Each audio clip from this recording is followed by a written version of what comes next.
Sou um filho amado em lutas e vitórias contra a orfandade, ansiedade, orgulho, ira, sexualidade e agora codependência, entre outras mais. Meu nome é Maurício. O que é ser um filho amado?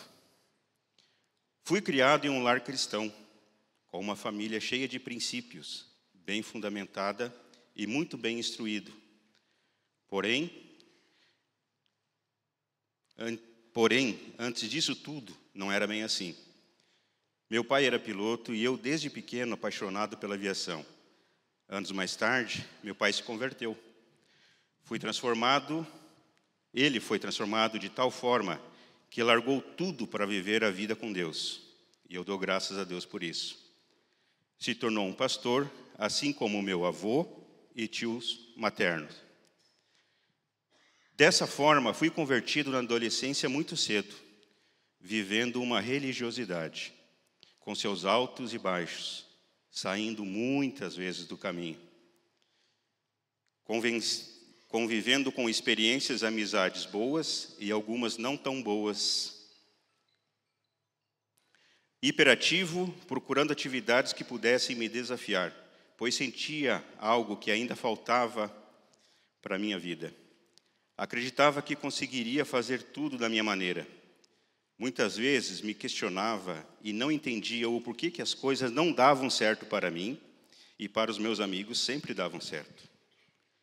Então conheci um esporte que ia de encontro ao meu sonho de voar, de estar no meio da aviação.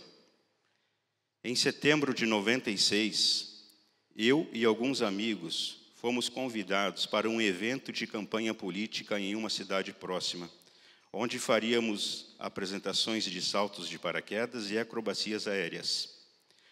Tudo corria dentro do previsto, até o momento que decolamos para as últimas acrobacias do dia, pois já era próximo do horário do pôr do sol. E como de costume, sempre que voo, tenho como mania marcar os pontos de referência em solo. E assim foi. Decolamos, curvamos à esquerda e rumamos para o norte. Assim marcava a bússola. Passamos por um laticínio, que estava à minha esquerda, e um rio à frente.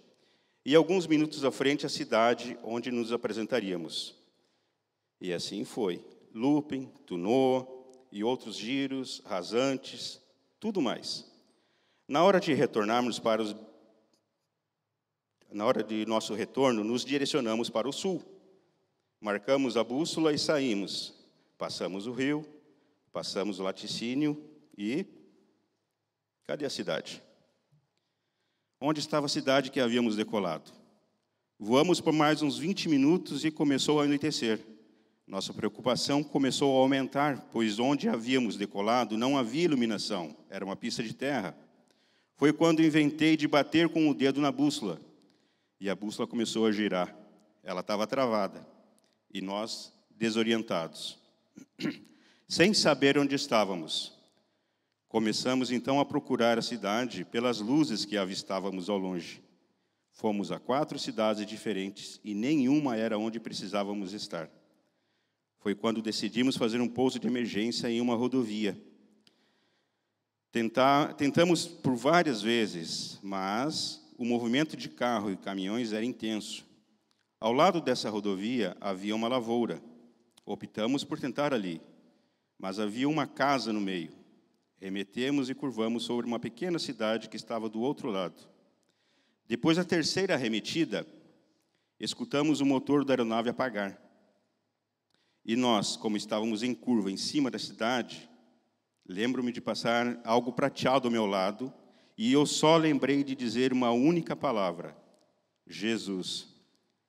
Não pensei em nada, não pensei em família, nada.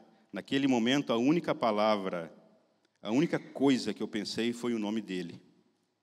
Em seguida, sentimos uma pancada no solo. Caímos no meio da rua da cidade, não batemos em nada, em nenhum carro, não machucamos ninguém que estava em solo. Passamos por debaixo de uma linha de alta tensão e paramos no gramado de um laticínio, a 50 metros da casa de um caseiro. No outro dia, fomos verificar tudo e um dos tanques da aeronave ainda estava cheio de combustível. Hoje, compreendo o que Deus tem feito, me protegendo, me livrando, falando comigo, me guiando, até me deu uma esposa espetacular, uma família maravilhosa, a quem Ele usou para me convencer a voltar, a vir a Nibe, para ver a peça do Rei Leão, onde pude me reencontrar, me reconectar com Deus. No calor do momento e da emoção, eu não havia me dado conta de tudo o que havia acontecido. Hoje, anos mais tarde, eu tenho a convicção e a certeza de que sou um filho amado do Pai. Pude perceber quão grande é o amor do Pai pelo seu filho, de que por mais teimoso, birrento, irado, ansioso, orgulhoso, egoísta, e de quanto mais tentamos fazer as coisas da nossa forma, depois de que tu vira filho, nada mais pode nos afastar do amor dele, nada. Como diz em Romanos 8:38, pois eu tenho a certeza de que nada pode nos separar do amor de Deus, nem a morte, nem a vida, nem os anjos, nem as outras autoridades ou poderes celestiais, nem o presente e nem o futuro. Quando fui convidado a fazer o programa Celebrando a Restauração, hoje o 30 Semanas, relutei, pois achava que não era para mim, que eu não tinha nada para restaurar, nada para consertar, ou melhor, nada para melhorar em minha vida. Ano passado, minha esposa, a Cirlei, fez e eu não pude fazer, porque eu trabalhava com vendas e sempre estava fora da cidade. Entendo que Deus tem um propósito para nós e decidi me entregar a Deus, me render a Ele. Confesso que não foi fácil, pois o mundo nos moldou de tal forma que criamos manias, medos, inseguranças, orgulhos, costumes e tradições, que para mudar isso é muito difícil. Mas como está escrito em Atos 14:22, é necessário que passamos por muitas tribulações para entrarmos no reino de Deus. Assim compreendi que pude, sim, entender o verdadeiro significado da expressão ser um filho amado.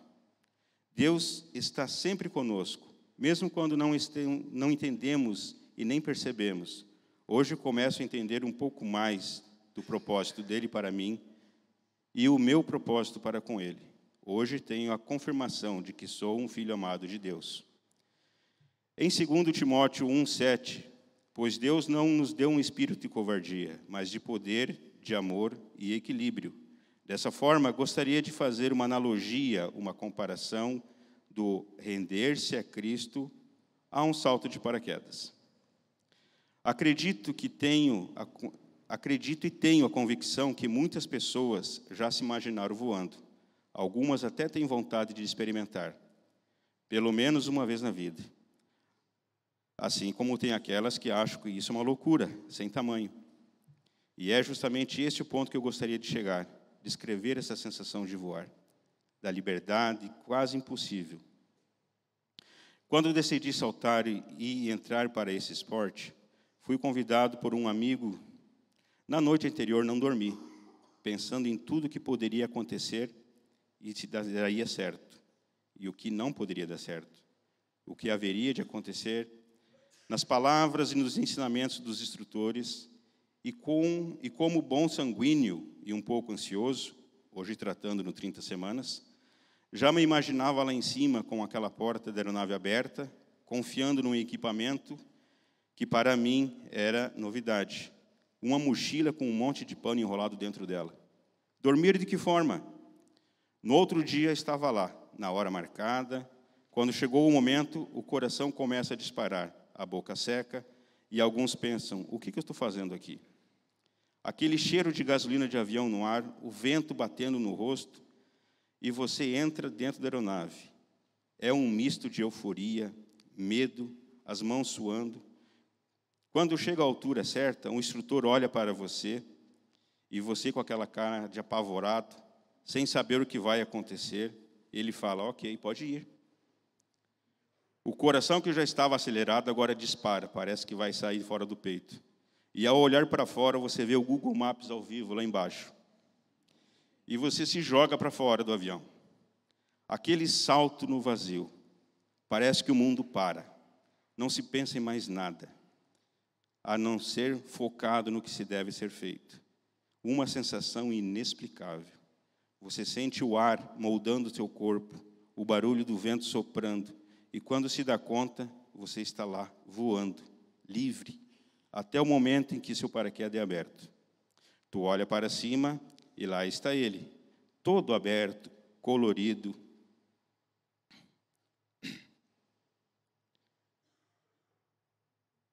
te sustentando. Olha para baixo, para o lado, e se tem aquela visão espetacular da grandiosidade e esplendor da criação de Deus. Entregar-se a Deus, no meu modo de pensar, é esse salto no vazio. É se jogar de corpo inteiro, confiando que Deus estará lá, nos protegendo, nos dirigindo, guiando nossos passos, nos sustentando e de braços abertos para aquele abraço alegre, gostoso e apertado. Conte as bênçãos, diga quantas são, e verá surpreso quanto Deus já fez. Obrigado pelo silêncio.